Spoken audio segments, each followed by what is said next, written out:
Pero la situación en los problemas interactivos es más parecida a un juego de dos jugadores. Entonces hay algunos patrones típicos. Vamos a mencionar tres, que podría ser por ejemplo el NIM, que es un clásico juego, Queries Online, como es la IOI. Y otro patrón que es quizá el más común en los problemas interactivos y uno de los más interesantes. Este video contiene parte del material grabado durante el invierno de entrenamiento en programación competitiva 2024, en colaboración con SCOM, IPN y UCI. Buenas, yo soy Agustín Gutiérrez y hoy vamos a estar viendo esta clase de problemas interactivos, ¿sí? Los problemas interactivos, dependiendo de la competencia, se usan más o menos. En ICPC no son tan populares todavía, se han usado en varios mundiales, en algunos regionales del mundo se suelen usar, pero de a poco fue habiendo más, así que es posible que con el tiempo vayan apareciendo, así que es interesante. Y en otras competencias, como la IOI, se han usado muchos problemas interactivos y se usan con frecuencia. Así que bueno, es interesante ir aprendiendo sobre este tipo de problemas. Entonces, ¿de qué se tratan los problemas interactivos? Bueno, en cierto sentido, la diferencia principal es que un problema clásico de alguna manera es como que es una situación de un solo jugador. El programa, nuestro programa tiene el input, lo lee y calcula el resultado y ya está, tiene que hacer lo suyo, ¿sí? Pero la situación en los problemas interactivos, en definitiva, es más parecida a un juego de dos jugadores. ¿Por qué esto es así? Bueno, porque está nuestro programa, que normalmente en un problema típico, que no es interactivo, de los clásicos, digamos, leería el input, hace sus cálculos, cálculo, y produce la salida, y ya está, ¿sí? Ahora bien, en un problema interactivo hay algún tipo de programa juez, ¿sí? Este es el programa del participante, vamos a decir, participante, pero está también el programa del juez, ¿sí? Que los autores de los problemas han preparado, ¿sí? A veces es muy fácil, a veces puede ser más complicado esto que la solución al problema, dependiendo de cómo sea el problema interactivo. Y la situación en un problema interactivo es que hay un ida y vuelta a priori, puede haber una comunicación entre ambos, ¿sí? Entonces en ese sentido se parece a un juego de dos jugadores. Con ciertas reglas pueden hacer lo que el problema diga que tienen que hacer y siguiendo las reglas el programa juez evalúa si cumplió lo que pide el programa del participante, ¿sí? En lugar de simplemente leer el output del participante y verlo, ¿sí? Es en vivo, por así decirlo. Y bueno, se pueden usar para distintas cosas los problemas interactivos, ¿no? Entonces hay algunos patrones típicos, ¿sí? Vamos a mencionar tres. El primero es muy obvio, está cantado, dada esta visión medio abstracta que yo planteé de que un problema interactivo se puede ver siempre como un juego de dos jugadores, así en abstracto, porque es como que en un problema interactivo siempre se enfrenta el programa del participante contra el programa juez, que el programa juez, siguiendo las reglas de lo que define el enunciado, valida que esté perfecto todo lo que hace el participante y cumpla con el enunciado del problema, ¿no? Y entonces como jugador el programa juez de alguna manera tiene como objetivo demostrar que se equivoca el programa del participante y no cumple la consigna, y bueno, el programa del participante tiene la misión de cumplir el enunciado para obtener el acepte del sí en el problema, ¿no? Entonces, un uso de los problemas interactivos, muy obvio, esta traducción es para hacerlo jugar un juego, ¿sí? Jugar un juego de dos jugadores, ¿sí? Ahí es inmediata esta equivalencia, ¿no? Por ejemplo, podría ser que en un problema interactivo nos pidan que hagamos un programa que juega a un cierto juego, que podría ser por ejemplo el NIM, que es un clásico juego que se usa en problemas de computación, o cualquier otro, contra el rival, y nos piden que juegue perfecto, por ejemplo. Entonces, bueno, en lugar de hacer un problema clásico que nos daría la situación del tablero, nos piden que hagamos la siguiente jugada. En un problema interactivo, por ahí, en base a nuestras jugadas va respondiendo el juez y nos piden que juguemos perfecto, ¿sí? Un ejemplo concreto de esto es el problema IOI-WARI, que es un problema que se tomó en una IOI hace ya muchos años. La IOI es el Mundial Juvenil de Informática, y ahí una modificación al juego que existe real del Wari. Bueno, ellos crearon el IOI Wari, que es una versión chiquita con reglas más sencillas, y la idea era hacer un programa de juego perfecto. Entonces la evaluación era con un programa interactivo, ponían a tu programa a jugar interactivamente contra el rival y tenía que hacer el máximo puntaje posible, si no, no conseguía los 100 puntos, digamos. Entonces este es un ejemplo medio directo, pero se puede usar para otras cosas el esquema de los problemas interactivos. interactivos. Y un uso que se le da a veces es para tomar problemas de queries online, sobre todo en las pruebas que ya usan habitualmente problemas interactivos como es la IOI, ¿sí? Queries online. Y ahí, bueno, ¿cómo sería la interacción? Viene la entrada y la entrada, en lugar de venir de un archivo, nos la iría pasando el programa juez y nos vas dando las queries del problema de queries, las preguntas, de a una por vez, y no nos da la siguiente pregunta hasta no leer nuestra respuesta, ¿sí? De esa manera, inmediatamente, esta interactividad obliga a resolver las queries de forma online. O sea, cualquier algoritmo que se base en, bueno, leo toda la entrada para mirar todas las queries y ordenarlas, hacer algo que muchas veces sirve en los problemas, cualquier algoritmo de ese tipo queda descartado, básicamente, porque estamos obligados por el protocolo de interacción con el juez a responder, ya dar la respuesta a la primera pregunta antes de ver cuál va a ser la segunda, ¿sí? Entonces es una forma muy clara, muy directa, mediante la interacción, de forzar a que las queries tienen que ser online, ¿sí? Ese es un patrón típico. Hay muchos algoritmos que funcionan, pero solo en la versión offline. Si las queries vinieran online, ¿sí? Que es esto que se llama cuando te las dan de a una y tenés que responder antes de ver las que vienen después, el algoritmo falla, ¿sí? Un patrón muy típico de esto es que usando persistencia, algoritmos persistentes, es muy común que un algoritmo que funcionaría offline y no funciona online, bueno, agregando persistencia a la misma estructura de datos, de repente se pueden resolver las queries en forma online. Entonces un problema planteado de esta manera interactiva para forzar online puede llegar a forzar a usar persistencia o otras técnicas así, ¿sí? Hablando de estructuras de datos, lo que decía recién, este tipo de problemas son, en cierto sentido, más de estructuras de datos que interactivos en sí, ¿sí? Porque están fijas las estrategias de alguna manera. O sea, como participante, ¿qué hay que hacer? Hay que responder lo que nos preguntan de manera óptima, correcta, ¿sí? El único detalle es que nos descartan la posibilidad de ver las próximas preguntas para hacer un algoritmo más eficiente que responde el total. Hay que responder incrementalmente, de una por vez. Pero no es que hay que hacer una estrategia viendo qué podría estar haciendo el juez, no, simplemente hay que responder la pregunta. Y el juez lo mismo, no es que en base a qué le respondamos va a cambiar su plan, ¿sí? Que podría pasar en un problema interactivo en general. Seguramente si nosotros respondemos mal ya está, nos va a decir que está mal, y si respondemos bien va a hacer la siguiente pregunta que tenía planeado, porque no hay razón para adaptarse, ¿sí? Nuestra respuesta es predecible. Entonces, como las estrategias de los dos jugadores, digamos, del programa interactivo del participante y el programa juez, medio que no cambian, medio que están fijas, este patrón sería más un problema tipo estructuras de datos.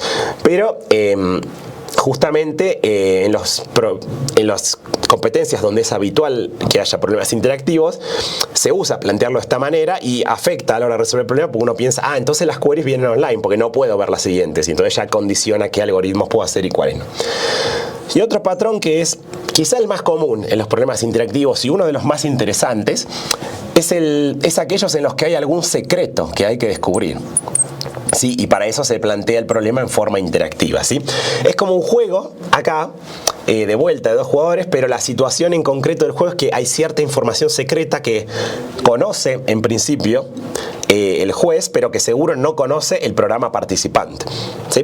Y entonces el programa participante lo que puede hacer es preguntas o consultas o queries, ¿sí? Con las reglas del problema que sea, ¿sí?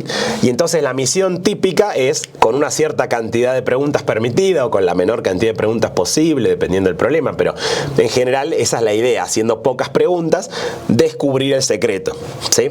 Un ejemplo de problema de este estilo muy básico podría ser ese juego clásico de más grande, más chico, ¿sí? Que se hace, donde, por ejemplo, alguien piensa un número del 1 al 100, bueno, el enunciado del problema podría decir eso. El juez va a tener un número secreto del 1 al 100 y la operación permitida que puede hacer nuestro programa es lanzar una pregunta donde elige un número cualquiera, por ejemplo, podría decir 30 y preguntar, ¿es mayor a 30? ¿Es menor a 30? ¿Sí? Supongamos que puede preguntar mayor o igual, menor o igual, ¿sí? Da lo mismo, es un detalle de cómo es ese problema, ¿sí? Entonces, haciendo preguntas de ese estilo, queremos con muy pocas preguntas descubrir el número secreto a medida que nos van diciendo. Por ejemplo, si preguntamos 10, y es mayor a 10 y nos dicen sí, bueno, ya descartamos que del 1 al 10 no son. Va a tener que ser un número del 11 al 100. ¿Sí? Y bueno, ese problema es fácil de resolver relativamente. Se puede usar la conocida técnica de búsqueda binaria para empezar preguntando por el medio y eso va a ser la mínima cantidad. Pero así puede haber problemas extremadamente complejos que siguen este patrón que es muy interesante, el de cierta información secreta que hay que lograr descubrir teniendo a disposición solamente ciertas preguntas permitidas de algún tipo, ¿no? Y bueno, además de esto, que es los patrones típicos de qué problemas interactivos nos podemos encontrar, está el tema de cómo es el protocolo de interacción, ¿sí? Esto de acá, que en abstracto está como en la flecha, sería el protocolo de interacción entre los programas. Cómo es que nuestro programa, ¿no? Hace esas preguntas y cómo es que recibe las respuestas y la información del programa juez. Y hay dos métodos, dos formas principales, ¿sí? La primera es mediante funciones, ¿sí? Que en general ahí lo que ocurre es que no son dos programas separados, o no necesariamente lo son, podrían serlo, pero desde la vista del programador es como si no lo fueran. Y entonces el programador que tiene que resolver el problema le dan una función a la que puede llamar y sabe que si llama a esa función hace la pregunta. Por ejemplo, volviendo al ejemplo de recién del problema de preguntar es mayor, nos podrían dar una función es mayor que ya está implementada y nosotros sabemos que la podemos llamar y le pasamos un int x, por ejemplo. Y sabemos que si llamamos a esa función y le pasamos un cierto número, nos va a responder con un booleano si es mayor o no, ¿sí? Y la implementación de esta función seguramente es lo que hace el programa juez, ¿sí? Pero nosotros no tenemos acceso a esa implementación, nos la dan solo para llamar, ¿sí? Esta forma se usa mucho en IOI, sobre todo en este momento. Desde hace unos cuantos años ya la IOI usa este formato.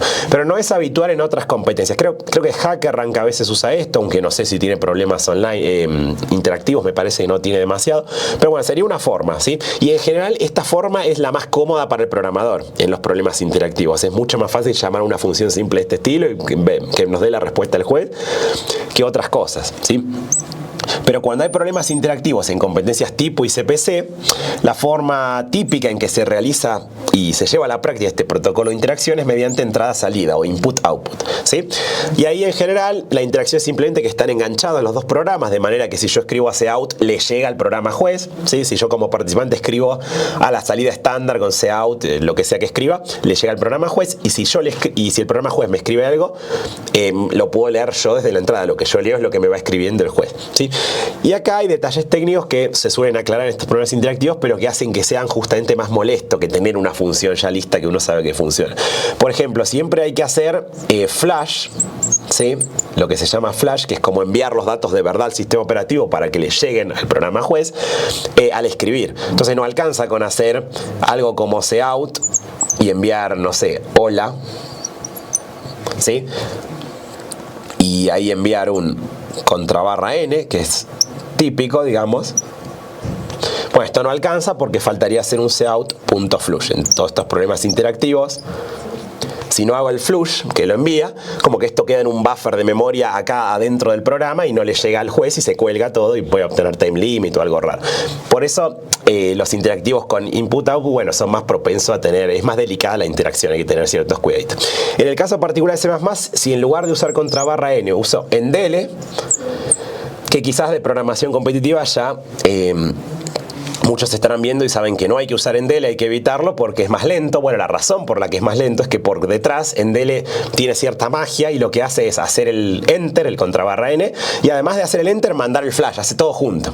Entonces, si nosotros estamos en un problema interactivo que queremos hacer el flash para que le llegue de verdad al otro proceso, bueno, ahí estaría bien usar endl y no hace falta hacer flush. Igual poner flush siempre, bueno, un flush de más no hace nada. Si el buffer está vacío, bueno, dice, bueno, ya habíamos hecho flush, ¿sí? Pero esto es un detalle importante, porque puede estar perfecto todo el código y por no estar flusheando no llegan los datos y da incorrecto, ¿sí? Entonces, bueno, todo esto nos lleva a la idea clave 1, ¿sí? la idea clave 1 de hoy es justamente que tenemos dos formas típicas en la que se da la interacción, ¿sí? Una que ya dije que como programador para nosotros que somos participantes resolviendo es mucho más cómoda, que es la de funciones, ¿sí? Y otra que es la más habitual en problemas en casi todas las competencias, en definitiva, que es hacerlo con entrada-salida. Cuando hay en Codeforces es así, con entrada-salida. Cuando hay en ICPC interactivos es así, con entrada-salida. Creo que los de CodeChef, si no recuerdo mal, también son así, es lo más habitual. Pero esta tiene sus problemitas y no es tan cómoda. Entonces, si la opción 1 es mejor, entonces clave 1, programar, ¿sí? Codear, esta sería la clave, codear las funciones de interacción.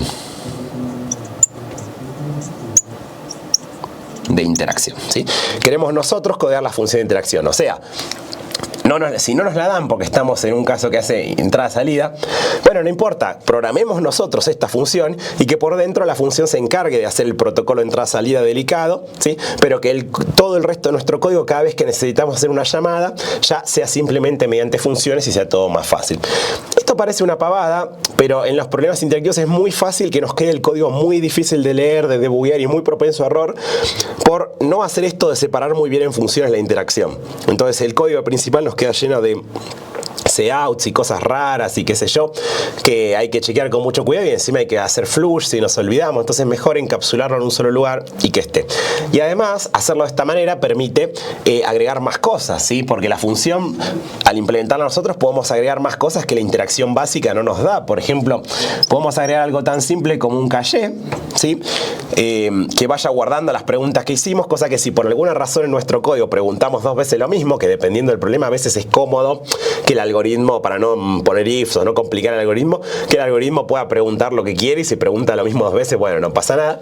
Pero entonces, si en el problema va a tener la misma respuesta, como acá, en el del mayor, ¿sí? En el de los números. Si preguntamos 2 veces si el número es mayor a 30, las 2 veces nos va a dar lo mismo. Entonces, al codear la función, podríamos ponerle un caché, que en algunos problemas es útil, para que si terminamos por alguna razón preguntando 2 veces en algún momento lo mismo, bueno, la segunda no se hace por dentro de verdad una interacción, ¿sí? Y nos ahorramos una pregunta que puede afectar a justamente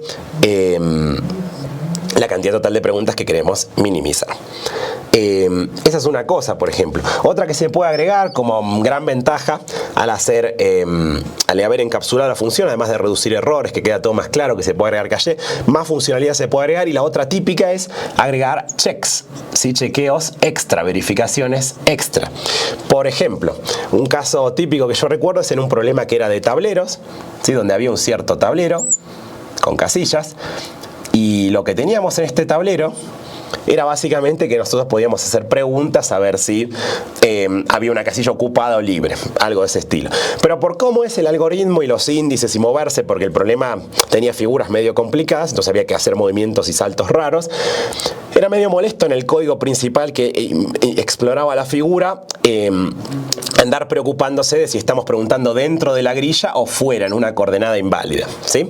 Y el problema decía que si preguntamos fuera de la grilla ya está, el programa juez nos va a decir, error, fuera de rango, listo, mal. Entonces no queremos nunca preguntar. Entonces es mucho más cómodo.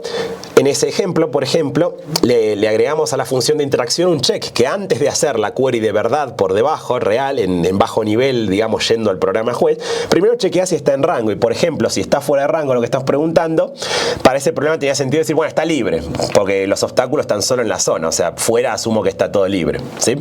Entonces directamente hago checks para no irme de rango y bueno, si me estoy yendo de rango respondo como un neutro, que ahí era, bueno, está libre, ¿sí? Y se vuelve más fácil el algoritmo principal. Estos son ejemplos, pero así se puede agregar un montón de cosas. Entonces, como que siempre vale la pena muchísimo en los problemas interactivos encapsular en funciones las llamadas para hacer preguntas o para dar órdenes al programa juez, porque a veces es un juego que hay que jugar, entonces hay que hacer una movida o darle órdenes a un robotito que hay que mover, cosas así según lo que diga el cuento del enunciado. Bueno, si eso lo encapsulamos en funciones, el código va a quedar mucho mejor. Bueno, vamos a seguir ahora con la segunda idea clave, la idea clave 2. Y esta idea es muy interesante y es la idea de crear nuevas operaciones, ¿sí? Nuevas queries o nuevas operaciones que podríamos hacer de interacción, en general más poderosas o más generales o más útiles para nosotros, usando como base las queries básicas del problema, ¿sí? Es decir, si el problema nos da quizás operaciones llamadas G y H que podemos hacer varias veces, bueno, quizás cierta combinación estratégica de operaciones de las que nos da el problema forman una operación más grande y poderosa y cómoda que nos sirve a nosotros, ¿sí? Y esa idea es muy común, es común en programación en general y en problemas, pero esto se da aún más y es muy natural que pase en problemas interactivos, porque naturalmente en muchos de estos problemas está como de entrada restringida qué operaciones podemos hacer. Entonces poder agrandar ese conjunto de operaciones más cómodas nos puede facilitar mucho escribir el programa, ¿sí? Un ejemplo de esto podría ser si, por ejemplo, la única operación que nos dan es hacer LCA entre dos nodos A y B de un árbol, ¿sí? O sea, sabemos que existe un árbol que quizás no lo conocemos, quizás ni siquiera nos dejan ver el árbol según las reglas del enunciado, pero sabemos que existe un árbol de n nodos que tienen números de 1 a n, ¿sí? Cada uno. Y justamente podemos darle al juez y decirle, a ver, LCA de 10 con 15, ¿sí? LCA de 1 con 3. La operación que le podemos preguntar al juez es cuál sería el nodo LCA de dos nodos que elijamos nosotros, ¿sí? El LCA es el lowest common ancestor, el ancestro común más bajo. O sea, por ejemplo, el LCA de este nodo con este nodo sería este de acá de la raíz, ¿sí? Porque de todos los ancestros que tienen en común es el que está más cerca de la raíz, más arriba en el dibujo, ¿sí? Bueno, acá justo es la raíz, pero el lowest common ancestor de, digamos, este otro nodo de acá con este otro nodo de acá sería, si miro los ancestros a ver dónde se unen por primera vez, acá, ¿sí? Es decir que si este es A y este es B, por ejemplo, LCA de AB sería este nodo de acá, C, ¿sí? Y por poner el otro ejemplo, si este es D, este es E y este es F, si yo hago la query LCA de D con E, me va a devolver F, ¿sí? Ahora, hay algoritmos conocidos para hacer el LCA que seguramente hayan aprendido, pero el tema es que en un problema interactivo puede pasar que nosotros no sabemos el árbol, no lo conocemos, no podemos ver el árbol. Solo podemos hacer preguntas de, bueno, el juez conoce el árbol, no te lo va a mostrar, pero te va a responder si vos preguntas dos nodos quién es el LCA. Y eso lo puedes usar para responder cosas en tu problema, ¿sí? Entonces, algo que por ahí nos es útil saber responder es una pregunta cómoda que ¿es descendiente A de B? ¿Sí? Esto sería, ¿es descendiente A de B? La pregunta, ¿sí? Y yo quiero implementar esto. Bueno, ¿cómo hago para saber si es descendiente A de B? Capaz que me es cómodo a dos nodos preguntar a ver si este está abajo en el árbol, ¿sí? Uno es descendiente de otro, por ejemplo, de este nodo X, los descendientes son todos los que viven en el subárbol, de ahí para abajo, ¿sí? Bueno, y el truco es que eso lo podemos implementar con LCA. Entonces, como esto es algo cómodo que por ahí quiero usar muchas veces, si es así, lo implemento y ya tengo una función descendiente de AB que por dentro simplemente retorna, ¿sí? El resultado de hacer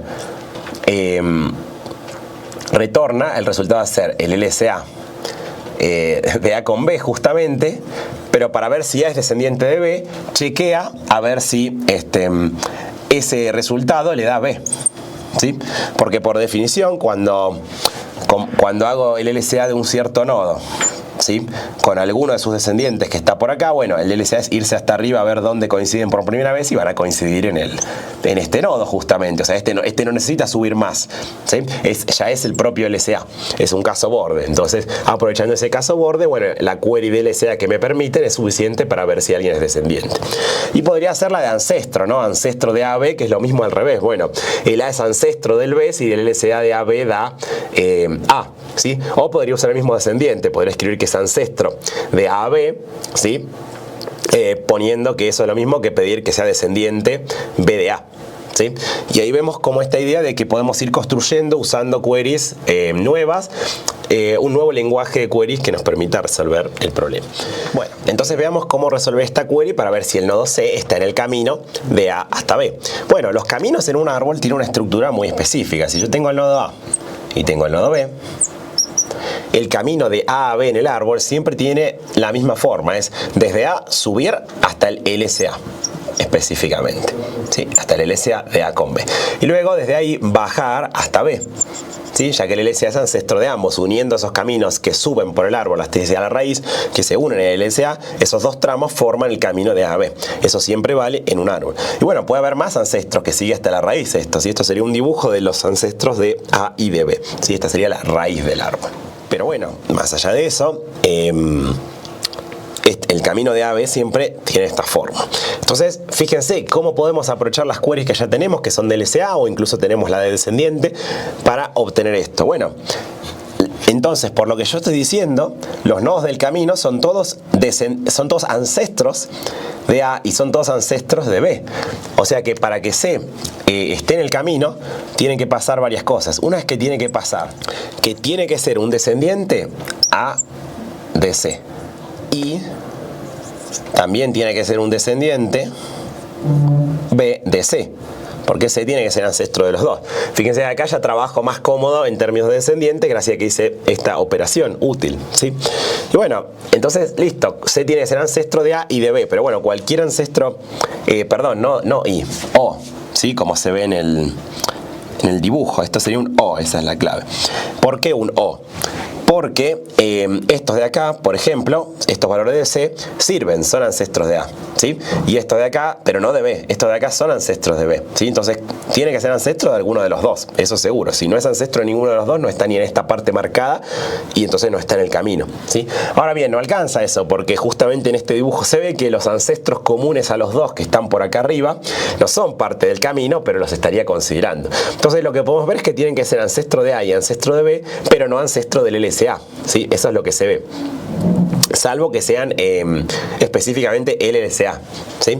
Entonces tiene que ser ancestro de A, el C, o tiene que ser ancestro de B, pero también tiene que pasar que no tiene que ser ancestro, tiene que ser ancestro de alguno de los dos, vamos a ponerlo entre paréntesis, y no tiene que ser ancestro del LSA, o sea, no tiene que ser descendiente el LSA de A con B, y no tiene que ser descendiente del LSA de C, ¿sí? Es decir, queremos un ancestro de A y de B, pero no ancestro del LSA, ¿sí?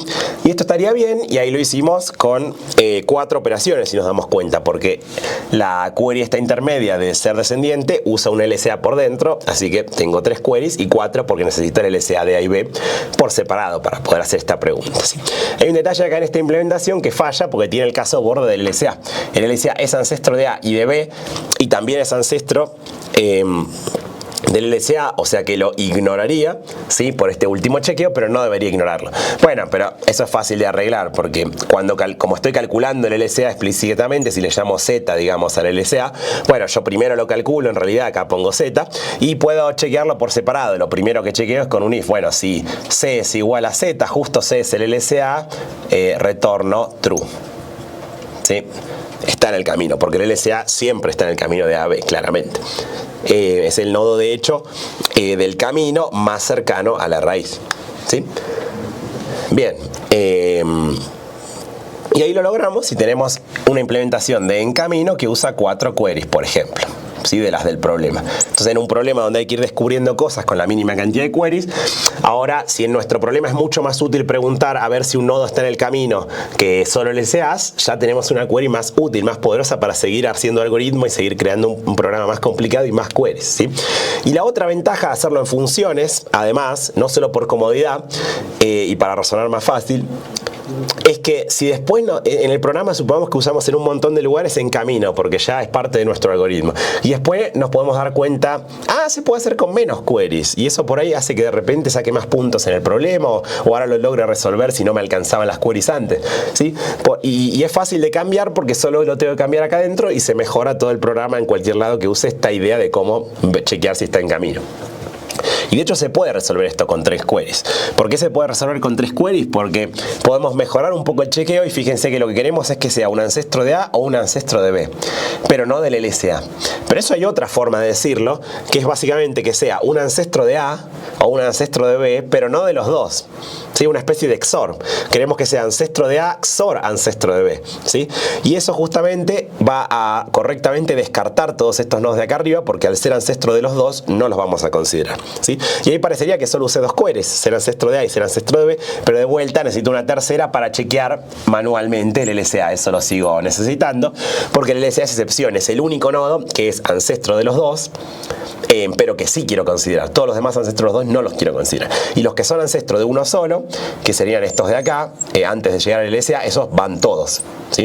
Entonces, en definitiva, quiero los que son ancestros de uno, pero no los dos, que con dos queries ya los puedo incluir y son todos estos. Y con eso me faltaría solamente el LSA. Y, por ejemplo, bueno, puedo hacer una query más del LSA para ver si es ese nodo, justamente. Pero ya bajé de 4 a 3.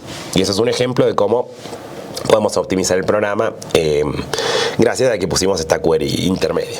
Bueno, ahora vamos a ver una variante de este mismo ejercicio, ¿sí? Una variante de esta situación en la que podemos hacer queries de LSA de A a B sobre un árbol que no conocemos y por lo tanto sabemos cuál es la raíz del árbol, ¿sí? En la cual la operación que queremos implementar y queremos ser capaces de responder es queries de LSA, justamente, que parece que ya las tenemos, pero con un detalle, con una raíz R, ¿sí? Que queramos nosotros, ¿sí? Queremos ser capaces de poder hacer LSA y elegir nosotros la raíz del árbol libremente, ¿sí? Cuando tenemos queries de LSA sobre una raíz del árbol que ya viene hecho, ¿sí? Entonces, este será el árbol, ¿sí? Y nosotros queremos ser capaces de hacer queries que pregunten por el LSA de dos nodos, A y B, ¿sí? Marquémoslo destacadamente, serían estos de acá, por ejemplo. Por ejemplo, podría ser A y B, ¿sí? Cosa que este va a ser su LSA de A y B con respecto a la raíz del árbol del juez, ¿sí? Esto es lo que sabe el juez, pero nosotros solo podemos hacer preguntas y vemos los números que nos responden, pero no sabemos el árbol, ¿sí? Entonces, por ejemplo, si nosotros quisiéramos hacer el LSA RAB con respecto a este R, bueno, si este fuera la raíz del árbol y hacemos el LSA, bueno, sería el mismo ahí, ¿sí? Pero si en cambio este tomáramos como R y fuera la raíz del árbol, en ese otro caso, lo que obtenemos es otro LSA. Ahí el LSA sería este nodo de acá, ¿sí? Este sería el LCA, ¿sí? Llamémosle este R1, digamos este R2. Este sería el LCA respecto de R2, tomado como raíz de los nodos A y B. ¿Sí? Entonces, LSA de AB, que es lo único que podemos preguntar nosotros, que habla del árbol del juez que nosotros ni conocemos, nos va a dar este nodo de acá, que es el LSA de AB. Pero nosotros, por ejemplo, si queremos con R2 calcularlo, el LSA respecto a R2 tomado como raíz es acá, ¿sí? Porque el camino hacia la raíz de estos dos va hacia R2 y se unen acá, esos caminos en LSA R2 AB. Entonces eso es lo que queremos calcular. Entonces, bueno, hay que lograr resolver esto. Y lo que podemos pensar es, bueno, ¿cuándo da el LSA y cuándo no? ¿Sí? Y bueno, una cosa que primero podemos ver es imaginar hacer el LSA de A y B, ¿sí? Ya gastar una query para tener el LSA de A y B en el árbol del juez, aunque no sepamos quién es. Y ya sabemos que A y B son descendientes, obviamente, pero bueno, eso en el juez tendrá un cierto subárbol, ¿sí? Que es todo lo que está desde ese LSA hacia abajo. Y lo que podemos observar es que si R es cualquier nodo que no está en este subárbol, entonces el LSA es el mismo, ¿sí? Porque si es algo que está por fuera de este subárbol, está desde esta arista que conecta con el padre al LSA hacia todo lo demás, entonces los caminos que van hacia R1, ¿sí? También van a ir justamente por esta misma zona hacia la raíz, van a estar yendo en la misma dirección y se van a unir acá también, ¿sí? Entonces podemos primero chequear eso, ¿sí? Si justamente el R que nos interesa es descendiente, el R del LSA, llamémosle Z al LSA como antes, lo primero que puedo hacer es calcular el LSA de AB y llamarle Z, ¿sí? Este sería Z. Si es descendiente la raíz del Z, bueno, ahí voy a tener un caso interesante, ¿sí? Pero si no, ya sé que directamente la respuesta es Z. Entonces return Z, ¿sí? Porque el LSA no cambia. Ahora, ¿qué pasa si la raíz está acá adentro del subárbol? Ahí tengo que analizar y a ver, ya gasté dos queries, digamos, bueno, tratemos de usar pocas para responder esto de tener un LSA respecto a una raíz cualquiera. Y bueno, hay distintos casos, ¿no? El LSA tendrá hipotéticamente varios hijos si yo hago un dibujo esquemático, ¿sí? Si la raíz R vive en el subárbol de cualquiera de esos otros hijos, ahí por el mismo razonamiento también podemos deducir que justamente el LCA no cambia. El LCA respecto a R va a ser el mismo, porque para ir hacia la raíz tienen que unirse ahí, ¿sí? Ahora bien, si justamente la raíz está en el subárbol que contiene a, ¿sí? O si está en el subárbol que contiene a B, que son subárboles distintos y disjuntos porque corresponden a hijos distintos del LCA, ¿sí? Si está en uno de esos, ahí la situación cambia, ya no vamos a tener que ir hasta el LCA, porque A va a tener, por ejemplo, si está en el de B, A en el camino para unirse, como pasaba con R2, va a tener que ir hasta el LCA y luego meterse ahí adentro, entonces el camino hasta donde se unen va a ser más corto justamente, ¿sí?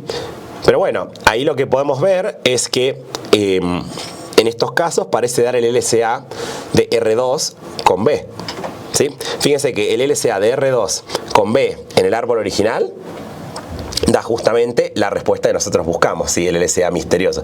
Y el LCA de R2 con A, como está en el otro subárbol, ahí sí se tiene que ir hasta el LCA original, hasta Z, ¿sí?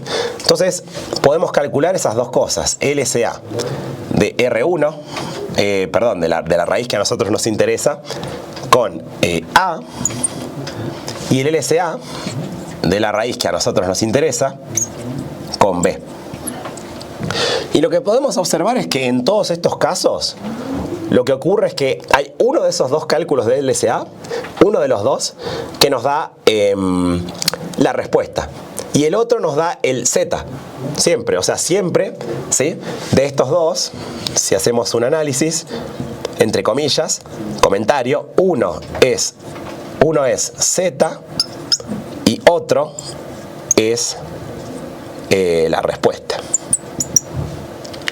Pues podemos hacer un análisis de casos. Cuando el R es justo el LCA, bueno, ahí observamos que los dos LCA van a dar R, así que vale trivialmente. Uno es justo la respuesta, que es ahí también, va a ser ahí el lugar, y el otro da el LCA, que también es la respuesta, o sea, todo coincide trivialmente. Si el R está dentro de uno de estos subárbol triangulito, bueno, el LCA es el mismo Z, y el LCA de AR con cualquiera de los otros dos es también el Z, así que también vale porque todo coincide. Y en el otro caso interesante, que es cuando está dentro de uno de estos árboles, ahí sí se ve que para uno de los dos va a dar la respuesta, incluso si justo está en el camino. Acá R2 está fuera del camino, pero si justo el R fuera algo así, que está en el camino, bueno, esa raíz justamente en hijos distintos están A y B, o sea que esa raíz es la respuesta, y eso es el LCA de R con A, ¿sí? Y el LCA de R con B va a dar Z, ¿sí? Entonces también se cumple. O sea, en todos los casos uno de esos dos valores da Z y el otro da la respuesta. Entonces la respuesta final que podemos retornar es simplemente Z menos, la suma de estos valores, ¿sí? Podemos retornar la suma de estos valores menos Z. Porque claro, no sé en qué orden, pero uno de los dos va a ser Z y el otro va a ser la respuesta. Entonces si lo sumo y resto Z, estén en el orden en el que estén, me queda Z menos respuesta, Z más respuesta menos Z, queda la respuesta. Y si están al revés, respuesta más Z menos Z, siempre queda la respuesta. Entonces con este truco, como yo sé que uno de los dos es, pero no sé el orden, siempre retorno correctamente la respuesta. Y usé solamente 4 queries para responder esto. Entonces con 4 queries pude cambiar el LCA a cualquier otra raíz libremente. O sea, con 4 llamadas de LCA respecto a una raíz que ni siquiera conozco, puedo obtener el LCA respecto a una raíz que yo quiero específicamente.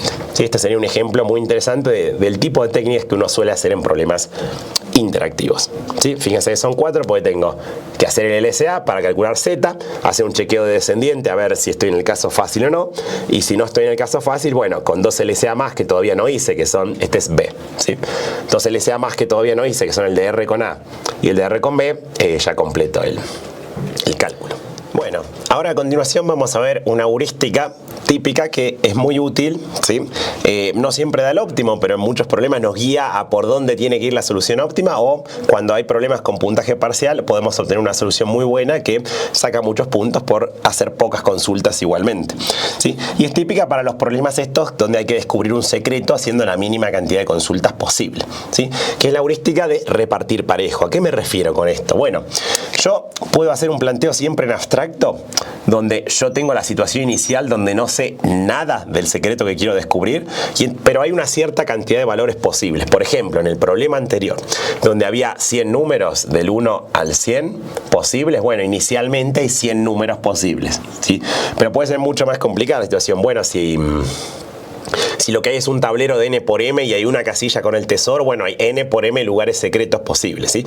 Y a veces acá la cantidad de combinaciones va a ser una cosa exponencial gigantesca, es común. Capaz que el secreto es un string binario de 1000 dígitos y bueno, entonces hay 2 a la 1000 posibilidades y acá habrá inicialmente 2 a la 1000 valores posibles de secreto que yo no conozco y tengo que descubrir, ¿sí? Pero bueno, en general, en abstracto, siempre existe esa cantidad de valores posibles que todavía son válidos. ¿A qué me refiero con que todavía son válidos? En estos problemas de queries, a medida que yo voy haciendo preguntas y obteniendo información del secreto que me van respondiendo el juez, yo puedo ir descartando y en principio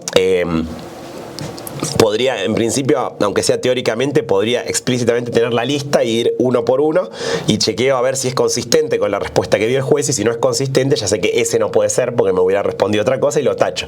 Y siempre hay una cantidad que todavía podrían ser, ¿sí? Entonces cada pregunta que yo haga es como que me particiona el espacio de los posibles valores que todavía hay en 2, ¿sí? Va, en 2 o más, dependiendo de la respuesta, ¿sí? Me estoy imaginando una respuesta de las más comunes, que son las de no o sí, no, yes, ¿sí?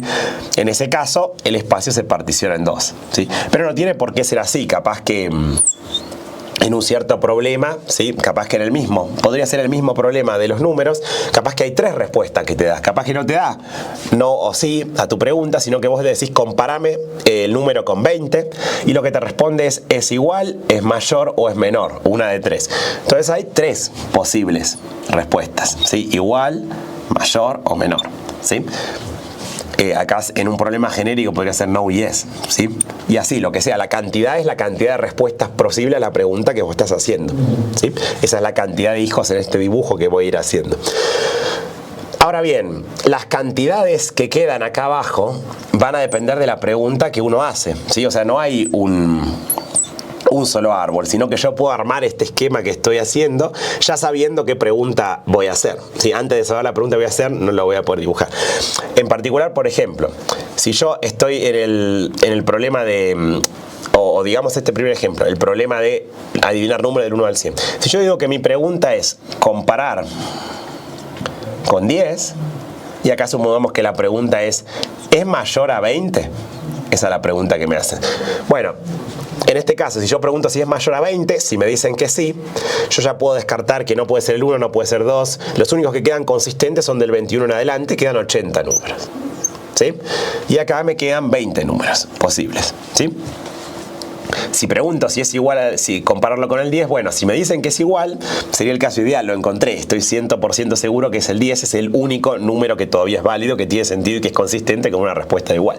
Si me dicen que es mayor, me quedan 90 números posibles, y si me dicen que es menor, me quedan 9, ¿sí?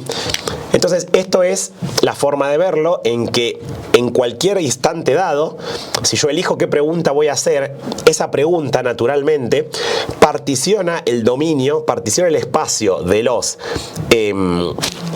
valores que todavía son posibles del secreto, que no están todavía descartados por preguntas anteriores, y lo particiona naturalmente en base a las respuestas del juez, ¿sí? Para cada posible respuesta del juez, bueno, hay solo algunos que obtendría esa respuesta y me queda particionado el espacio. Entonces la heurística, como dice su nombre, de repartir parejo, dice que es una buena estrategia en general en muchísimos problemas y a veces óptima, no siempre, pero a veces es óptima. Enfatizo eso, que no siempre es óptima, ¿sí? pero casi siempre es muy buena, ¿sí? Y en problemas como este del número menor-mayor es óptimo repartir parejo. La pregunta que yo quiero hacer, puedo usar el criterio para elegir qué pregunta hacer, de elegir una que parta lo más parejo posible. En realidad, más precisamente, lo que quiero es minimizar, ¿sí? Quiero conseguir el mínimo posible de la máxima opción, ¿sí? Porque con la misma idea de la heurística de que repartir parejo va a ser bueno, yo lo que quiero es tratar de que este número se achique hasta 1. A medida que yo voy ejecutando el algoritmo y tengo mi lista de todavía podría ser todos estos valores, yo puedo terminar recién cuando queda un solo valor consistente con todas las preguntas que fui haciendo. Entonces yo quiero llegar al 1 y bueno, cuanto más rápido me achique, más rápido voy a llegar al 1, esa es la intuición. Pero bueno, si el juez es malvado y elige responderme siempre, ¿no? Porque esto era un juego de 2 jugadores, donde mi adversario es el juez que trata de que yo no resuelva el problema. Bueno, si el juez siempre me responde tratando de que quede en la mayor cantidad posible, lo que yo voy a querer minimizar la máxima opción, porque estoy suponiendo que el juez elige la máxima. Por ejemplo, acá, si yo pregunto es mayor a 20, y bueno, el juez, acá hay una distinción, que el juez, hay 2 formas en las que típicamente puede funcionar un juez. Puede ser adaptativo, que podríamos llamarlo malvado, ¿sí? por decir de alguna manera desde el punto de vista del participante, o no adaptativo. El no adaptativo es como más honesto, digamos, o más realista, sino, lo que hace es que primero el número ya está fijado, ya lo tiene elegido. O sea, por ejemplo, arranca la corrida y dice, bueno, el número secreto es 37, ya lo elegí. Y vamos a responder en base a lo que es el número secreto. O el número secreto es 15, ya lo elegí. Y vamos a responder en base a eso. Entonces, cuando le hago esta pregunta, el juez, si no es adaptativo, es normal, va y simplemente para responder cada pregunta, mira el número de verdad que está ahí guardado en ese caso y se fija qué pasa. Bueno, entonces si es un 15, acá me respondería, y bueno, está bien, no. Entonces me salió bien, le pegué, salió buenísima la pregunta, bajé a 20, quedan re pocas opciones porque me tuve buena suerte.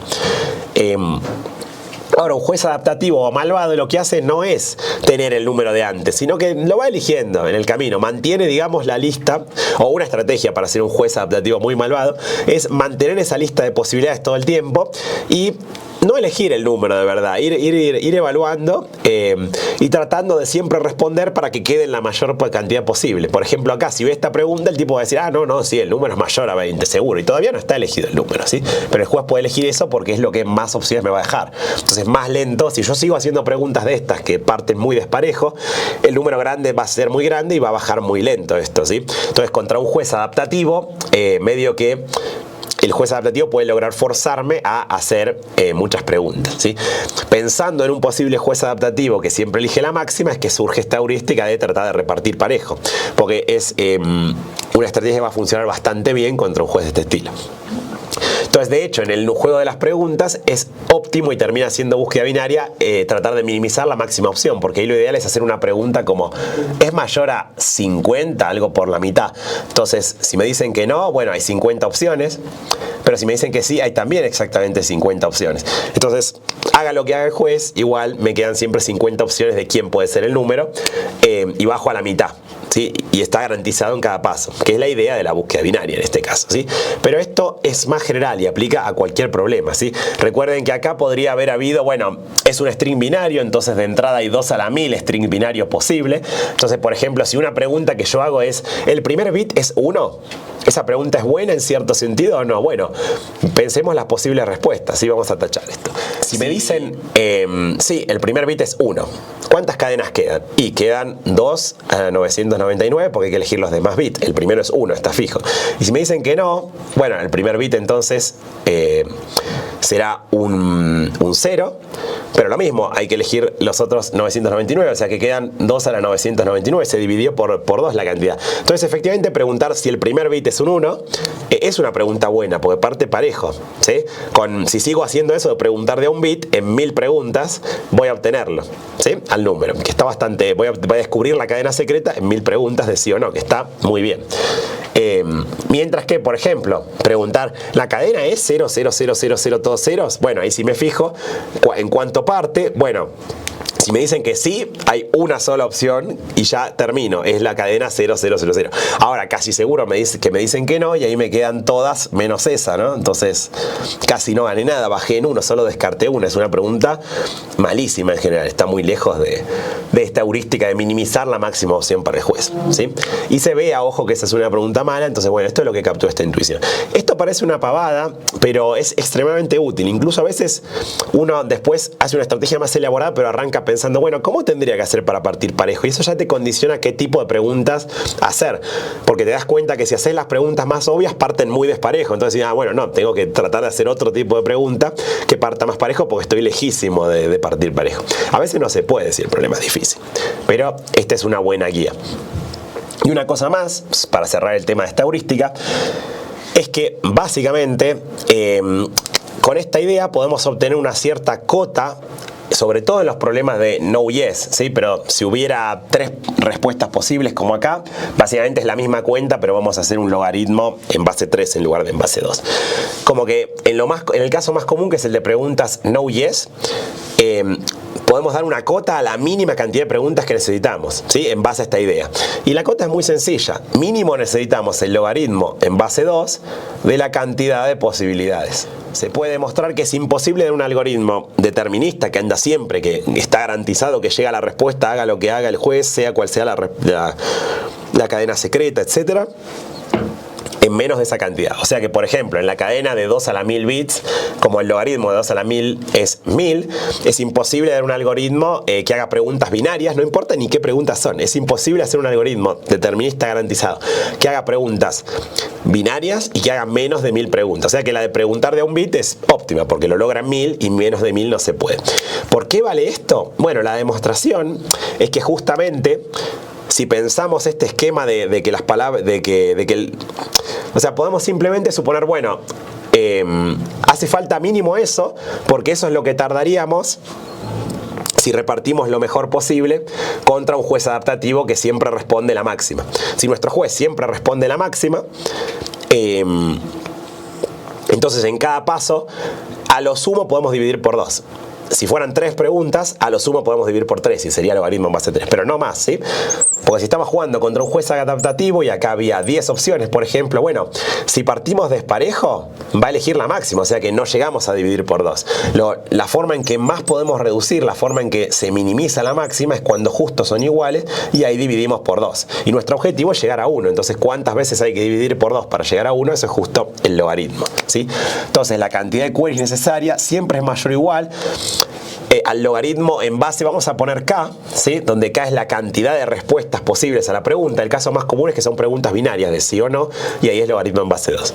Eso también es muy útil a veces para razonar, porque muchas veces vemos que un problema nos dice, bueno, como el que vamos a ver ahora enseguida, resolver el problema con 1020 queries, como mucho. Bueno, y hacemos la cuenta del óptimo y nos da, uy, menos de 1000 es imposible. O sea que, bueno, tengo un poquito de margen, por ahí tengo que hacer algo que no es lo óptimo, pero está ahí nomás de ser lo óptimo, ¿sí? Entonces, bueno, estas 2 heurísticas son muy útiles para razonar.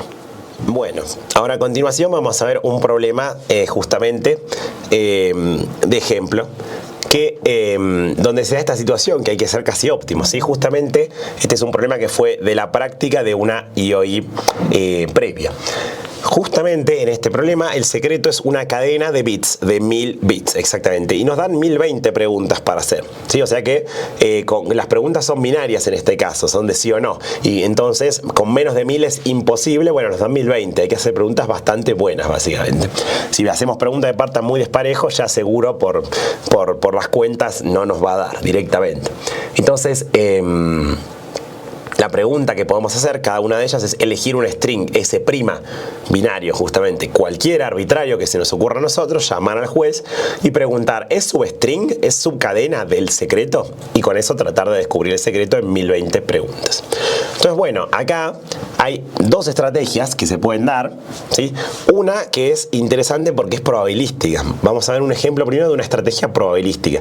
Y esa estrategia tiene una probabilidad muy alta de andar contra un juez no adaptativo. O sea, si la cadena existe y está fija, entonces seguro tenemos alta probabilidad de funcionar. Ahora, contra un juez adaptativo ya no podemos garantizar buena probabilidad, porque justamente el juez adaptativo puede adaptarse y tratar de darse cuenta de lo que estamos queriendo hacer y hacer que las respuestas que ocurren sean, aunque sean muy improbables, no importa, las elige estratégicamente para tratar de arruinar nuestra estrategia. Entonces, ¿cómo sería, por ejemplo, nuestra primera estrategia que va a ser probabilística? Bueno, para esta estrategia vamos a arrancar preguntando, un carácter cualquiera es arbitrario, el 0 está en la cadena como substring, y bueno, nos va a decir seguramente que sí. Si nos llega a decir que no, justo en ese caso recién empezamos y es fácil resolver el problema, ¿no? Nos dicen que no hay ceros, es todos 1, se acabó. Pero bueno, seguramente nos digan que sí. Entonces ya tenemos garantizado, ¿sí? Lo que voy a anotar con esta idea de que yes, estamos 100% seguros de que hay un 0 como substring de la cadena. Bueno, y después entonces pongo un carácter a continuación que puede ser 0 o 1, lo que a mí se me ocurra. ¿Sí? De hecho, para el algoritmo probabilístico, después vamos a entender por qué, lo que vamos a hacer es sortearlo al azar el siguiente dígito, ¿sí? Cosa que si el juez no es adaptativo, como era en este caso que avisaban que el juez no era adaptativo, entonces había una cadena prefijada. Bueno, para cualquier cadena prefijada, si yo voy eligiendo al azar los bits que voy haciendo, eso me va a garantizar que hay muy baja chance de que adivine la cadena, ¿no? Ahora vamos a ver por qué importa. Pero por ejemplo, si yo a continuación pongo un 1 de vuelta y pregunto por la cadena 0,1, o sea, siempre voy a preguntar por toda la cadena que tengo hasta ahora principalmente. A continuación lo que voy a hacer es eso, ir tratando de crecer. Yo ya sé que el 0 está, entonces pregunto 0,1 ¿está? Bueno, por ahí me dicen que sí y expando. Buenísimo, ya sé que 0,1 está. Después no sé si me ocurre poner un 1, es arbitrario el siguiente dígito.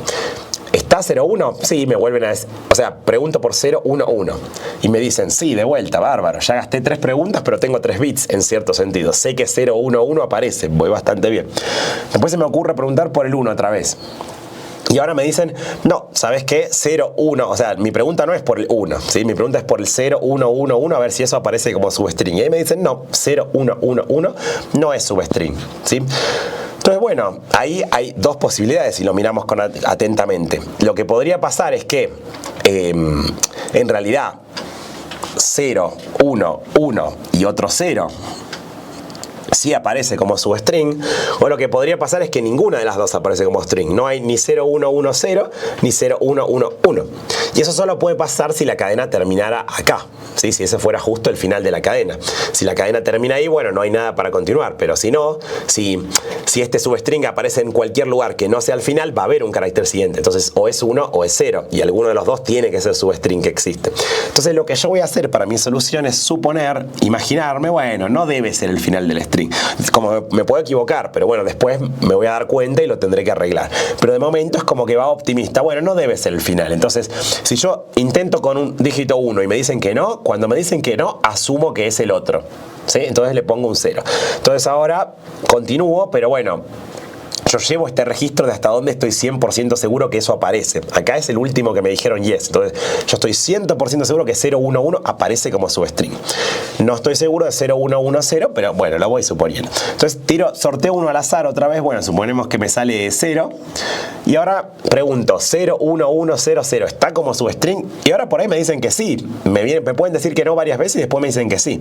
En cualquier momento que me dicen que sí, buenísimo. Yo estoy seguro que venía adivinando bien porque acabo de pegarle que esto es substring de la cadena secreta. Entonces tengo ahora todo un substring más grande de la cadena secreta, estoy 100% seguro, ¿sí? Entonces mientras cada tanto aparezca un sí, voy bien. Es lo mismo que si le hubiera pegado el sí en todas de una. O sea, porque voy haciendo de a una pregunta y gano de a un bit por cada pregunta. Entonces mientras siga ese ritmo, en 1000 preguntas termino y me sobran 20. Voy bárbaro para descubrir la cadena entera. El tema es qué pasa cuando yo empiezo a agregar dígitos y decir, bueno, a ver, ¿es un 1? Te dicen, no, bueno, debe ser un 0, pongo. ¿Es un 0? No, ah, bueno, debe ser un 1. ¿Es un 1? No, ah, bueno, debe ser un 0. ¿Es un 1? No, ah, bueno, debe ser un 0. Pero son todos no lo que me fueron respondiendo. Yo asumo que es el otro carácter, pero sigo así y bueno, empiezo a poner caracteres, empiezo a poner caracteres, empiezo a poner caracteres y de repente descubro, uy, ¿qué pasó? Metí un montón, metí 16 caracteres de hecho seguidos que me dijo no, no, no, no, no. Entonces, fíjense, si el juez no es adaptativo y yo vengo sorteando al azar, ¿sí? Bueno, hay dos cosas que pueden haber pasado. Puede ser que la cadena, este substring, no esté cerca del final, o sea, nunca le haya pegado al final de la cadena, ¿sí? Y de verdad existe todo un substring grande y de verdad todo esto es substring y yo simplemente tuve mala suerte. Acá en lugar de 0 en la moneda me salió 1, acá en lugar de 1 en la moneda me salió 0, acá en lugar de 0 me salió 1 y así tuve 16 veces seguidas mala suerte en la moneda. Bueno, en mi algoritmo probabilístico lo que voy a hacer es si pasa 16 veces seguidas, ahí asumo no puedo estar teniendo tanta mala suerte de que 16 veces seguidas falló en la moneda. Lo que debe haber pasado es que ya crucé el final del string, que no sé dónde está, supongamos que está acá, en algún lugar de por acá, incluso podría estar acá, y en alguna de estas posiciones debe estar el final del string, ¿sí? En alguna de estas últimas 16. pero no sé dónde está el final del string. O sea, no sé hasta dónde de verdad, supongamos, si el final del string hubiera sido acá, lo que quiero decir es que esto de verdad era un yes, pero yo tuve mala suerte y me salió 1, 0, 1, 1, 0, como todo lo contrario, entonces me dijo que no. Y acá, a partir de acá son nos verdaderos. Eso de verdad no está porque ya le pegué al final de la cadena. ¿Sí? Bueno, entonces ahora lo voy a asumir, porque tengo baja probabilidad de error, es 1 en 2 a la 16 la chance de que justo la moneda haya salido mal 16 veces. Ahí es la parte probabilística, ¿sí? Eso lo tengo garantizado si el juez no es adaptativo. Esto es algo típico. Los probabilísticos contra un juez no adaptativo pueden andar bien y muchas veces contra un juez adaptativo no andan bien los probabilísticos. Bueno, entonces lo que hay que ver es cómo descubrir justamente dónde es este punto, ¿sí?, en el cual termina la cadena, ¿sí? Entonces en este caso lo que vamos a tener es 16 caracteres consecutivos, ¿sí? Y hay un punto, o sea que hay 16 posibles cortes, puede ser acá, puede ser acá, puede ser acá, o sea, a la izquierda de cada uno de estos 16, en alguno de esos 16 valores corta la cadena, ¿sí? Y quiero descubrir cuál. Ahora, fíjense que por cada pregunta de las que venía haciendo antes de este final, de esta seguidilla de todo no, que desde el último yes, yo fui obteniendo un bit de la cadena ya garantizado por pregunta, ¿sí? O sea que voy bien.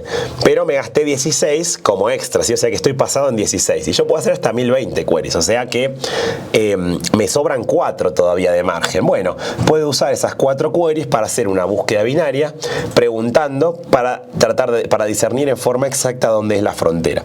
Y eso lo puedo hacer preguntando por todo el string desde el comienzo. Por ejemplo, tomo los primeros 8, que sería hasta acá, y tomo todo esto como cadena, y pregunto, todo esto 0, 1, 1, 0, 0, 0, 1, 0, 0, 1, 0, 1, 0, hasta acá, toda esta parte, que toma los primeros 8 de la parte que no sé bien dónde está el corte. Todo eso, ¿es substring o no? Si me dice que sí, entonces es substring, y entonces ya sé que el corte está acá o más a la derecha. Si me dice que no, entonces no es substring eso y el corte tiene que haber aparecido acá o más a la izquierda. Y así en general, o sea, básicamente lo que puedo hacer es, siempre tengo una pregunta de substrings que justamente me clasifica si el corte está más para la izquierda o más para la derecha. Entonces, como hay 16 valores, una búsqueda binaria, con eso necesitas solamente 4 para identificar el corte. Una vez que haya identificado el corte, bueno, ya me gasté como 20 preguntas de más, porque dice una por bit que descubrí más 20, ¿sí? Pero bueno, no importa, una vez que sé el corte, supongamos que entonces sé que la cadena tiene todo este string, 1, 0, 0, 1, y acá está el corte, ¿sí? Entonces, yo lo que sé es que acá termina la cadena, o sea, esto no es solo substring, sino que sé que es un substring que aparece a lo último de la cadena, ¿sí? Por lo tanto, y no solo que aparece a lo último, sino que no aparece que no hay otra aparición, porque si no lo hubiera podido extender, o sea, no se puede extender esto. Entonces eso me garantiza que si yo empiezo a preguntar caracteres por la izquierda, por ejemplo, pregunto, bueno, todo este mismo substring, pero le agrego un 0 a la izquierda. Todo esto, ¿es substring? Bueno, si me dicen que sí, estoy seguro. Pero aún si me dijeran que no, ahora ya estoy seguro, ¿sí?, de que tiene que ser un 1. Y lo puedo reemplazar y poner el 1. Y puedo ahora con total seguridad, por cada pregunta, ganar un bit, ¿sí? Porque si me dicen que sí, lo pongo, y si no, tiene que ser el contrario. ¿Por qué? Porque la otra posibilidad, cuando no es ninguno de los dos, es solamente porque ahí termina el string. Pero no puede terminar de los dos lados, porque como ya encontré un borde, el otro no voy a llegar al borde hasta que no haya descubierto los 1000 caracteres, porque si no el string es más corto que 1000 y sabemos que el string mide 1000, ¿sí? Entonces gracias a eso termino el algoritmo y no hago más de 1020 y tengo una chance de equivocarme de a lo sumo 1 en 2 a la 16. Eso contra un juez no adaptativo. Fíjense que si el juez fuera adaptativo, bueno, el programa puede tratar de analizar un patrón de las preguntas que yo ya estoy haciendo y tratar de elegir las respuestas maléficamente para engañarme. Por ejemplo, podría darse cuenta, hace rato que viene haciendo preguntas que le dieron todas... que que le dieron todas, que le estoy diciendo que no, y ahora está haciendo como una binary, supongamos que se da cuenta el juez adaptativo. Bueno, entonces debe estar haciendo esta estrategia, vamos a arruinarle los planes y hacerle creer que termina el string, pero en realidad no termina, ¿sí? Es como que cayó en el caso de muy baja probabilidad, pero lo está eligiendo el juez. Eso lo podría hacer un juez adaptativo. Entonces, contra un juez adaptativo, no, si está bien programado ese juez adaptativo, suficientemente bien programado y pensado para arruinar mi estrategia, no tengo la garantía de que ande bien, ¿sí? Esto también muestra lo difícil que es programar jueces adaptativos. Depende del problema, pero en muchos problemas es difícil hacer un buen juez adaptativo porque hay que anticipar qué estrategias raras podría hacer un participante. Por eso, no siempre hay juez adaptativo. Muchas veces, en general, el enunciado aclara si el juez es adaptativo o no. Pero en muchos problemas no importa. Y bueno, como para completar bien vamos a mostrar una estrategia determinista. ¿Sí? Una estrategia que seguro funciona contra cualquier adversario posible, por más que sea el adversario más perfecto que existe, que siempre descubre la cadena en 1020 operaciones, ¿sí? Que no depende de la suerte ni nada. Bueno, para hacer eso podemos arrancar haciendo una búsqueda binaria. Ahora desde el comienzo hacemos búsqueda binaria para descubrir cuántos ceros tiene la cadena. O sea, podemos preguntar con una cadena con 500 ceros, digamos, a ver si eso es substring o no. ¿Cuántos ceros consecutivos tiene como máximo, quiero decir? Entonces arrancamos preguntando con 500 ceros. Si me da que sí, bueno, genial, la cadena tiene 500 ceros por lo menos. Pruebo con más grande. Si me da que no, bueno, no hay ningún lugar donde haya 500 ceros consecutivos, pruebo más chico. Como 1000 es menor que 2 a la 10, que es 1024, ahí ya me gasto 10 preguntas. ¿Sí? Con 10 preguntas logro descubrir cuál es la máxima cantidad de ceros. Y entonces ya tengo para trabajar un string de una cierta cantidad k, que es la máxima cantidad de ceros que aparecen consecutivos en algún lado. Yo ya sé que si pongo un cero más, esa subcadena 0, 0, 0, todos ceros, k más un veces, no aparece dentro del string. Y ahora que tengo esto como base, sobre esta base lo que hago es continuar básicamente con una estrategia análoga a la que yo venía haciendo, ¿sí? Pero ahora no hace falta elegir al azar los dígitos, ahora puedo probar más simple, siempre 0.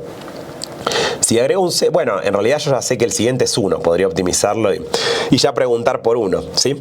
Pregunto por un 1 a continuación, ¿sí? Si me dicen que no, bueno, yo ya sé que un 0 no se puede agregar y que un 1 no se puede agregar, entonces termina el string ahí, ya está. Pero bueno, si me dicen que sí, bueno, genial, hay un 1. Entonces a continuación pregunto, a ver si me dicen que sí, genial, estoy 100% seguro que adiviné y no desperdicié preguntas. O sea, voy preguntando por unos y si me dicen que sí, no desperdicio preguntas. Si me dicen que no, como antes, asumo que viene un 0, ¿sí?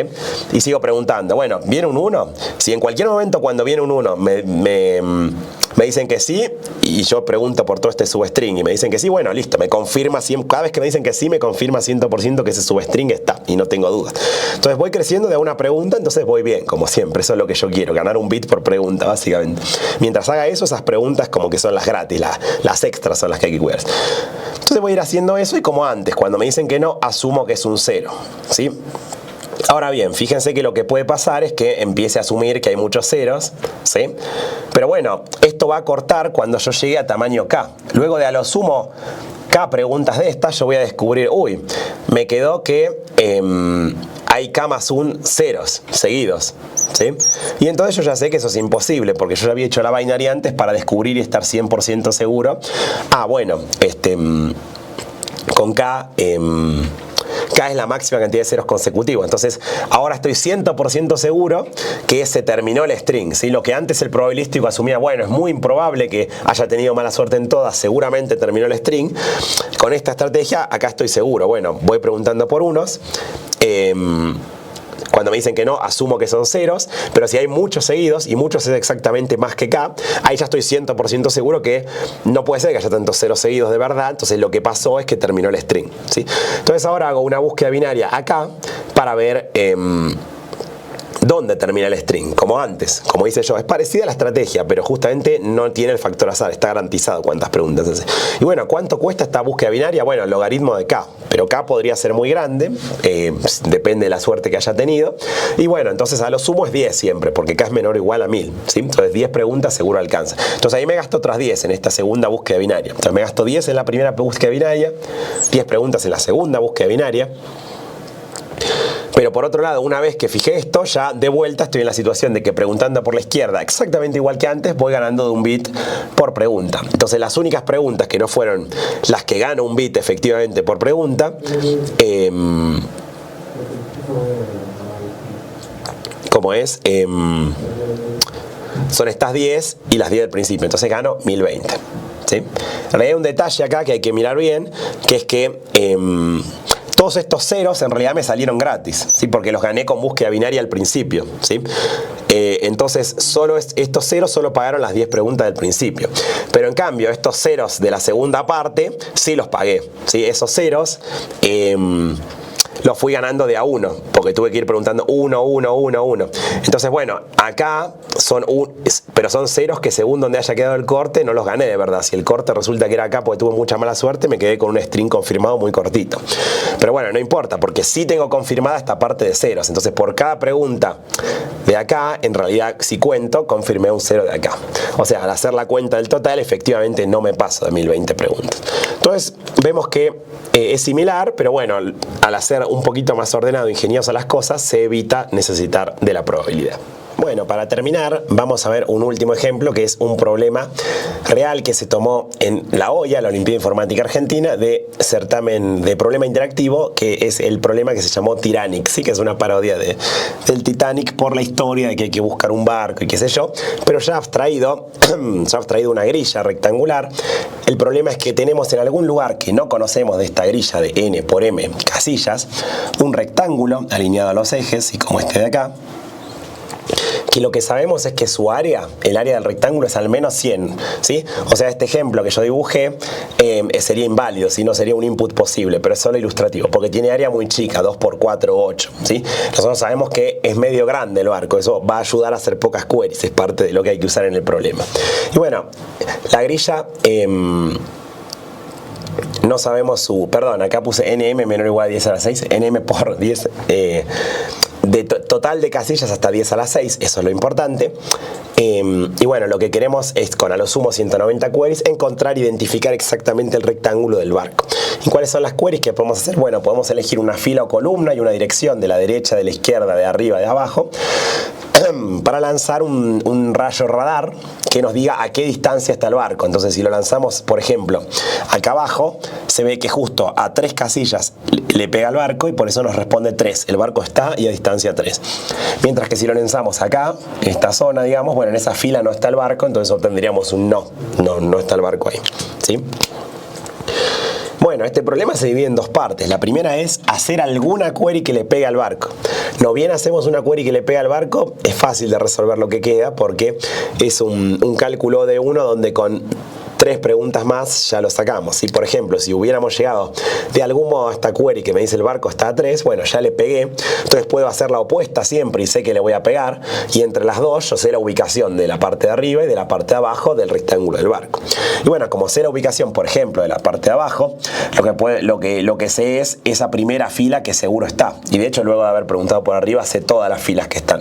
Entonces agarro cualquiera de esas filas, por ejemplo esta primera, y puedo preguntar desde la derecha y desde la izquierda, y las posiciones me va a decir dónde empieza y termina el barco. Entonces con solo 3 preguntas más termino. Entonces en realidad la cantidad de queries que yo voy a usar son Q hasta pegarle al barco, la cantidad de queries que necesite para lograr hacer alguna query que toca el barco de alguna manera, más 3 básicamente. Entonces todo lo que tengo que tratar de optimizar es como pegarle al barco, asegurarme de pegarle al barco rápido.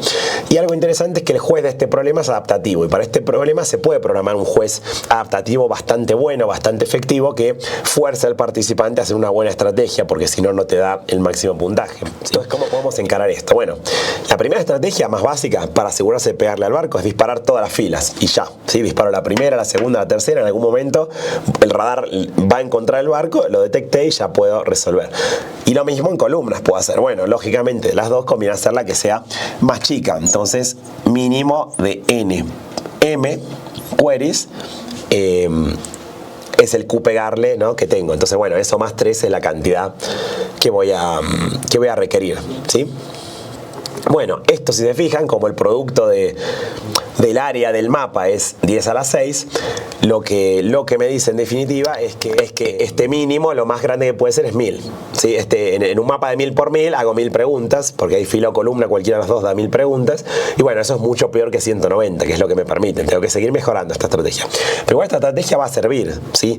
Porque el mapa, al poder tener cualquier dimensión compatible con 10 a la 6 casillas en total, yo tengo que ser capaz de resolver mapas, incluso de uno por algo, que son gigantescos, y ahí esta estrategia es óptima. En una sola pregunta encuentra el barco, ¿sí? Porque le pega a la única fila que hay, no se pone a disparar en vertical. O lo mismo un tablero de 2 por algo, 2 por medio millón, bueno, gigantesco, pero en 2 preguntas lo encuentro, ¿sí?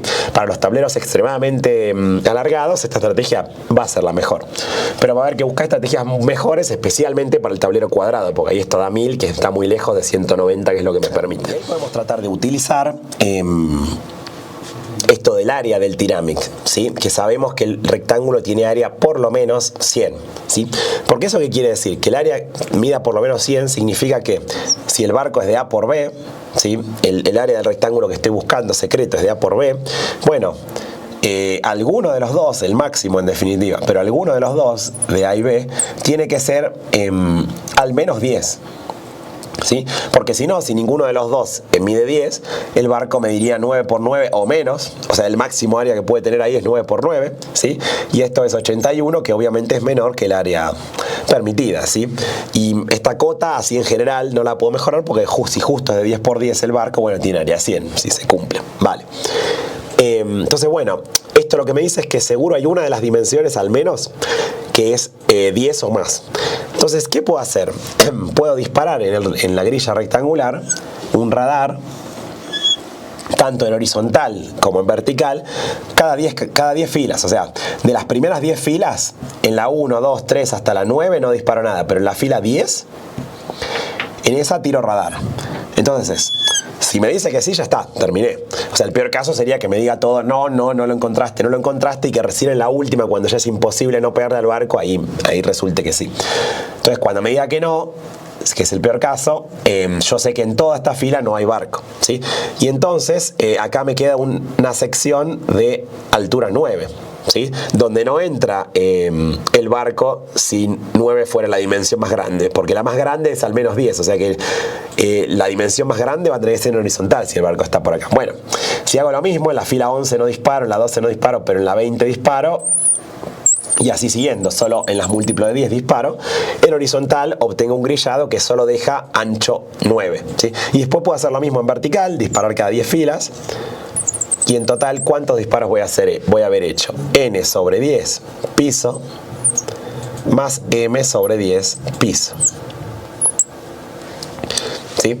Puedo hacer esa estrategia y si nos fijamos, lo que vamos a ver es que sí o sí, habiendo hecho todos estos disparos, le tenemos que pegar al barco. Le vamos a encontrar. ¿Por qué? Bueno, porque los huequitos estos que quedan, que son los únicos lugares donde podría estar el barco, si todos nos responden que no, miden 9 por 9, ¿sí? Y ya dijimos que ahí no entra el barco porque tiene área mayor o igual a 100. Entonces, grillar cada 10 me asegura pegarle.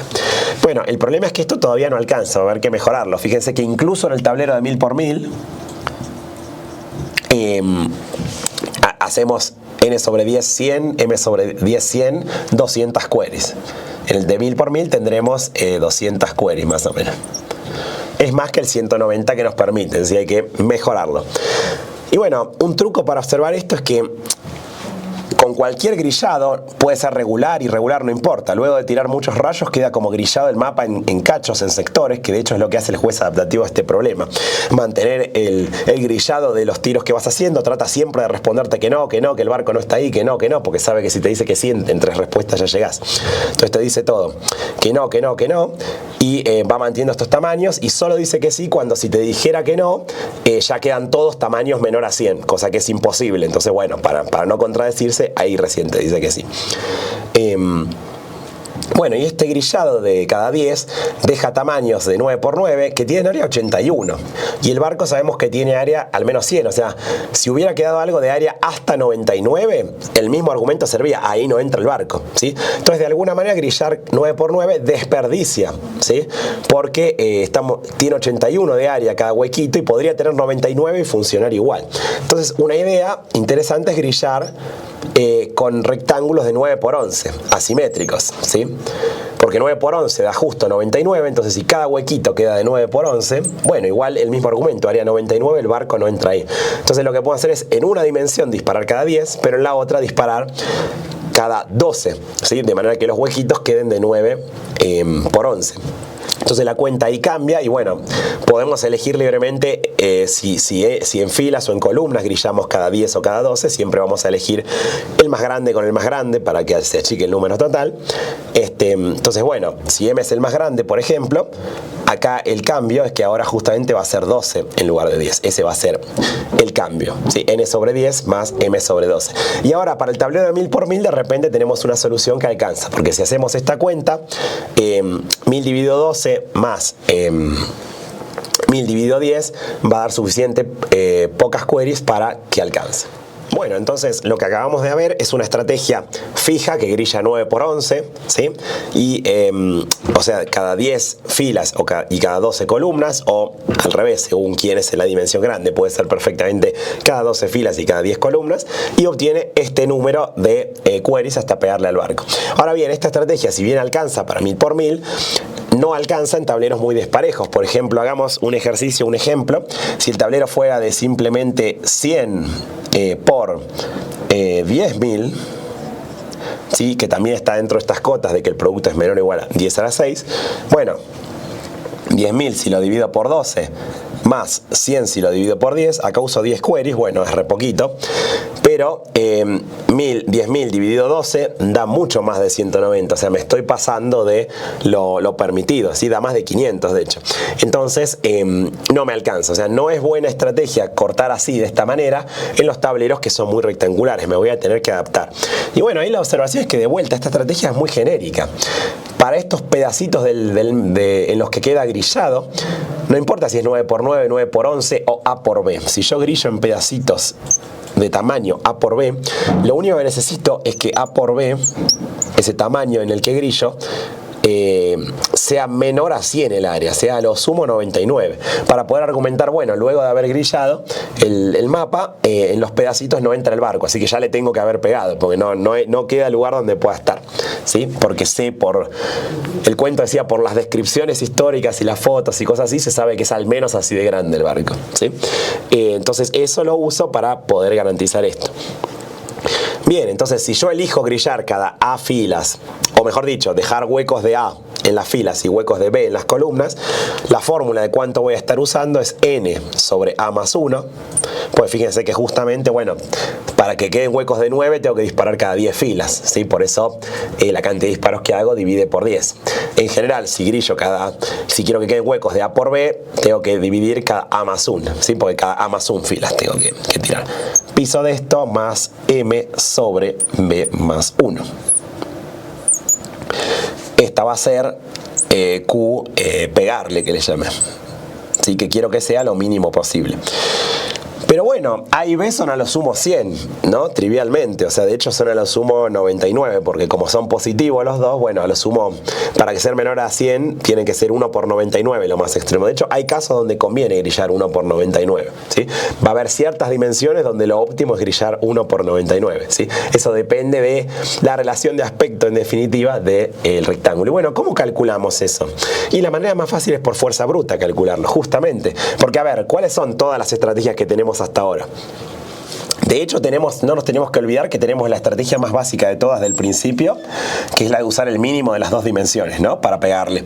Esa estrategia es necesaria. O sea, fíjense de vuelta que si estamos en una grilla de 2 por 500.000, ¿sí? Que es extremadamente horizontal.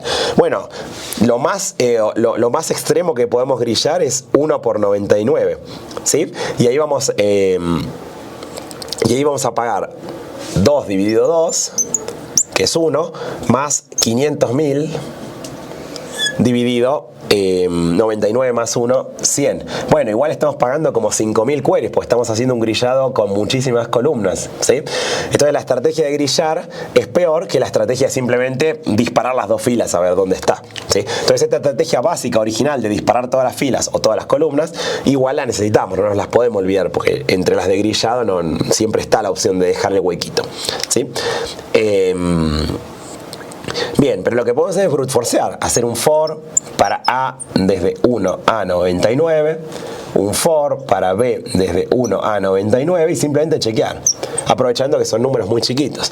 Si A por B es menor a 100, me fijo el valor de esta cuenta, n sobre a más 1 más m sobre b más 1. Y eso serían las queries que yo espero hacer si decido grillar con tamaño a por b. Y pruebo todos, y simplemente tomo el mínimo de todos esos.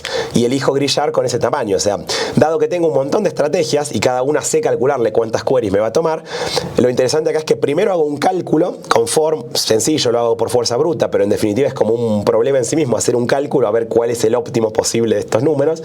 Y de todas las estrategias que tengo, elijo la que menos queries va a ser para el tamaño específico que me dieron, y una vez que la elegí corro esa, ¿sí? Y también además de todas estas grillas tengo que considerar el mínimo de NM. Lo que dé mínimo de todos esos números es lo que voy a usar. Por ejemplo, para la grilla de 2 por 500.000, el 2, solo 2 preguntas que se obtiene con este mínimo le va a ganar a cualquier grilla. Para la grilla de, no sé, la que comentamos antes, 100 por 10.000, no sé qué valores van a ganar ahí, pero seguramente no va a ser 10-12, pero va a haber otro valor que obtiene un valor mejor.